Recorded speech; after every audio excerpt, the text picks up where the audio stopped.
Welcome back for another review.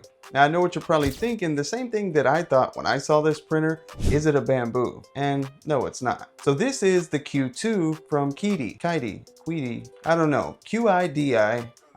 Let's just call it Qidi. So the Q2 is Qidi's all-new multicolor printer with the AMS style box that holds 4 filaments, although it doesn't have the box because it's on back order.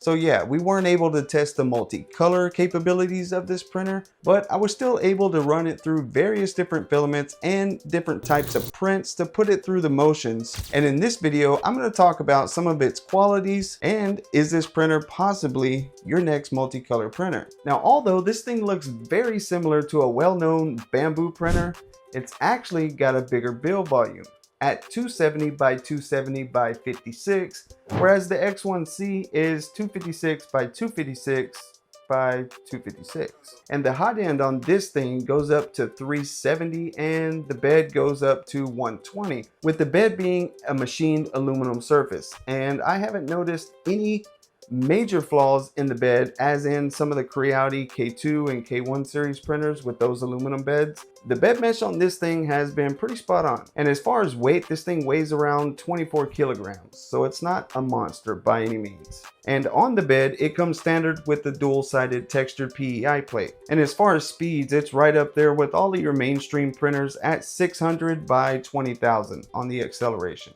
Now, one thing I really liked about it, it has the dual lead screw motors and linear rails because it's a CoreXY printer. I also really like the extruder assembly because it's a direct drive extruder and it already has hardened steel gears, so you don't have to upgrade those later. So one thing I left out was the way the extruder design is made. And these 2 screws come out where you can access the actual filament running down the middle right here, and this is absolute lifesaver if you get a jam. So that was a good move on Qidi's part, if you ask me. Now it also has an active heated chamber that goes up to 65°C with active air filtration with a 3-in-1 system, and that 3-in-1 system consists of a pre-filter, an H12 HEPA, and an activated coconut shell carbon filter. Now this thing is pretty decked out when it comes to features. It has your standard AI detection camera, filament runout sensor, automatic leveling, all the basic features that you'd see from a printer in this price range. And it even has power loss recovery, so if you accidentally lose power, it'll just pick up where it left off. And I did test that and it did exactly that. Now we get a lot of different 3D printer brands through here, so I've had to download all kinds of slicers, and the Qidi is no different. It comes with Qidi Studio, which is kind of an extension of Orca Slicer, but the good news is you can actually just use Orca Slicer if you already have it installed. So obviously it connects to Wi-Fi and you can send prints directly from your computer straight to the printer using the slicer. And that's pretty standard on printers nowadays. I don't know of many printers that just can't do that now. Hey, so I wanted to thank you guys, to all my subscribers. And if you're not subscribed, now's the time to do that. And this thank you's for you too once you get subscribed. But just like I told you guys, as long as you watch the videos, people subscribe, the giveaways are just gonna keep getting better. We just gave away a Prusa Core 1 spur of the moment at a random event that we were at that we happened to run into Prusa, and because they see the channel's analytics, you guys watching videos, they were more than willing to give us a 3D printer to give to you guys. So I just wanted to say thank you. Keep up the good work. Watch videos to the end if you can. And if you can't, fast forward. Just try not to click off of a video if you can help it. And if you want to help the channel even further, go check out our products on our website, stayreadyto3dprint.com. We just launched MorphX, our own filament brand, and it's a TPU that I printed these shoes with. And what's so cool about MorphX? Well, MorphX starts out as a 90A and it morphs into a 70A, which makes it very soft after it's printed. So with MorphX, you get the best of both worlds, and it prints shoes like this absolutely amazing. Because let's face it, you would never be able to print a 70A TPU through any of these machines. And even a respirator mask. This was printed with the MorphX and it came out absolutely beautiful, and it is super soft. MorphX makes that possible. So we launched MorphX over a week ago and the reception has been absolutely great. Everybody loves it, the price is great, and we're already getting ready to place another order with our vendor thanks to you guys. All of the proceeds go back into the channel so I can make free videos for you guys and do bigger and better giveaways. And we're actually moving away from some of these review videos, and we're getting ready to do a bunch of fun content like 3D printing a fishing pole and lures and going deep sea fishing, or 3D printing famous YouTubers and taking it to them and seeing their reaction. If you have video ideas, you can submit them to us. We're pretty much open to doing anything that's fun and people will enjoy watching, not just people with 3D printers. So yeah, go check out MorphX, buy a roll, print some shoes, and support the channel all at the same time. It's a win-win for everybody. All right, now back to the video. So moving from the back of the printer right here at the top, if you look at the top, I really like what they did with the lid. If you look right here, these indentions in the glass, those are there for a reason. So you can lock these tabs down so you don't have to worry about the glass flipping off, and please do that or that you will lose your glass and it will break. So you can slide this top glass back just like that to get air and vent out your print. This actually works great, and the only downside to this is you have to make sure you have enough clearance between the back of the printer and the wall. And in my situation, I did, because it's been right here on the review table pretty much the whole month that I've had it. But yeah, just something to consider because it does extend out several inches. And yeah, now before we look at the inside of the printer, let's take a look at this print that just got done.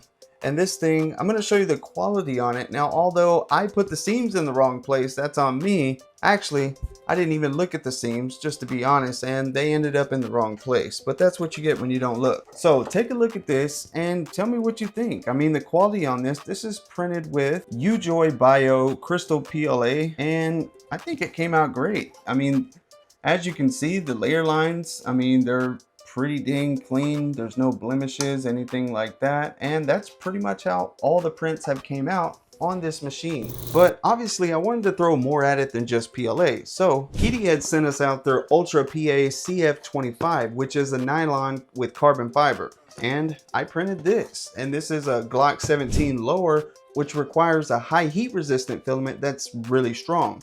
And that's where this filament came in handy. And it did an absolutely wonderful job. And anybody who's printed these knows that you want it to come out as clean as possible because it's less cleanup in the end, because these things have to be perfect to function properly. So just take a look at how clean this is and look at the layer lines. I mean, they're almost non-existent. Now, true enough, this is a carbon fiber, and carbon fiber typically always prints well, but I wanted to run some of those high temp filaments through this machine because with it having a hot end going up to 370 and the bed at 120, it's almost as if Qidi geared this printer towards those engineering type filaments, and it knocked this one out of the park for sure. So I also ran some TPU through this thing, and I ran our brand new brand, which is a TPU carbon fiber, and that's another stay ready to 3D print filament. Some of you may know that we just released the MorphX stay ready to 3D print filament, which is a TPU that starts out at a 90A and it morphs into a 70A after you print it. So it makes it really easy to print wearables, things like shoes and sandals. So yeah, I can't wait for you guys to check out the new TPU carbon fiber, and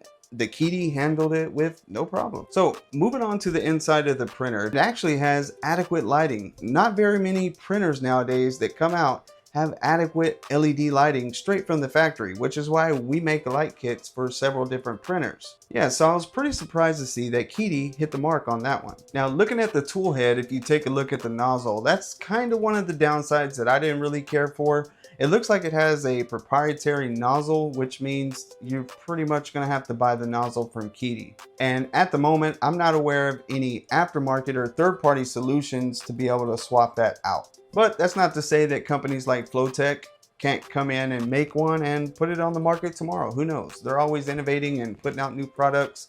So hey, oh, and another downside to the printer, just one minor thing that's kind of a nuisance to me, is you constantly hear the fan going in the back. And it's the fan that cools off the power supply. And so as long as the printer's on, there's a constant fan noise, which it's not crazy loud, but I mean, I hear it. So it does kind of bother me, but again, it's not so loud where it interferes with anything.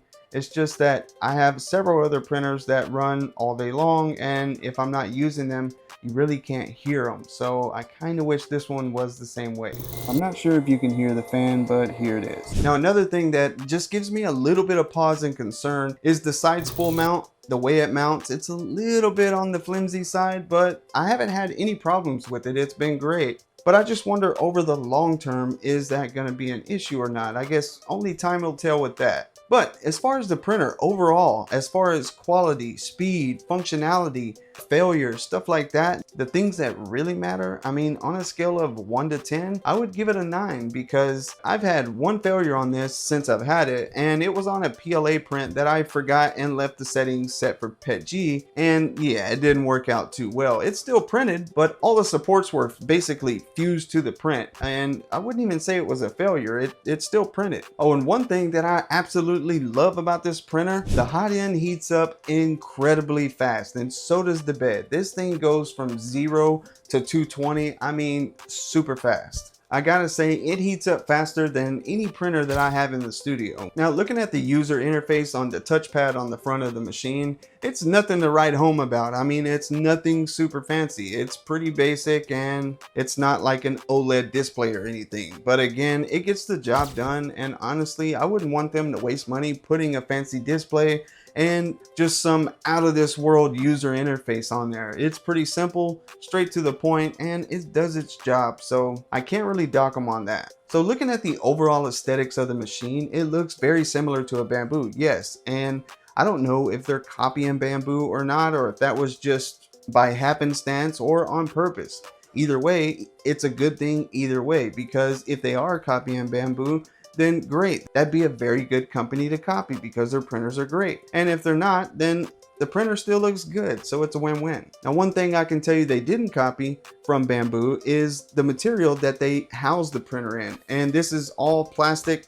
Even the front here is plastic, so that's why the printer's so light. But for me, I don't really care. Some people, they love the metal housing. I actually do like the metal housing, but the plastic doesn't bother me either. That's more of a preference thing for you. But I do like the fact that they added the side windows, kind of like the H2D. It just gives you one more area to look in if you need to peek in on a print. So my final thoughts on the Qidi Q2. Overall, it printed great. It's fast. It's easy on the eyes. I like the build. Even though most of it's plastic, that doesn't bother me. One thing that I just couldn't figure out, even with tech support, was getting it to connect to the app and Fluid. I'm not sure if it's something that I'm doing or if other people with Q2s are having the same issue. I'm sure somebody will chime in the comments. If you had the same issue with the app, let me know in the comments. But overall, for the price, I think it's a good printer. Are there other options out there that might be better and a little bit more high price? Well, yeah, of course. But at this price point, I think it's a pretty decent option if you want to get into the AMS, CFS style multicolor scene. Although I do think this style multicolor is kind of phasing out with all these multi-tool head machines coming. Who knows, maybe Qidi will come out with a multi-tool head machine. Honestly, 3D printer company that's relevant right now should be working on a multi-tool head 3D printer, because I honestly believe that printers like these won't be near as popular once Bamboo and companies like Snapmaker, with printers coming out like the H2C, the ZR Ultra, the Snapmaker U1, and the Atomform Palette 300 that has 12 tool heads. I can't see this way of doing multicolor the future. I can see it as being a future budget option if you can't afford or just don't want to fork out the money for a multi-tool machine. So yeah, that's my thoughts on the Q2. I hope this review helped you guys, and until next time, stay ready to 3D print.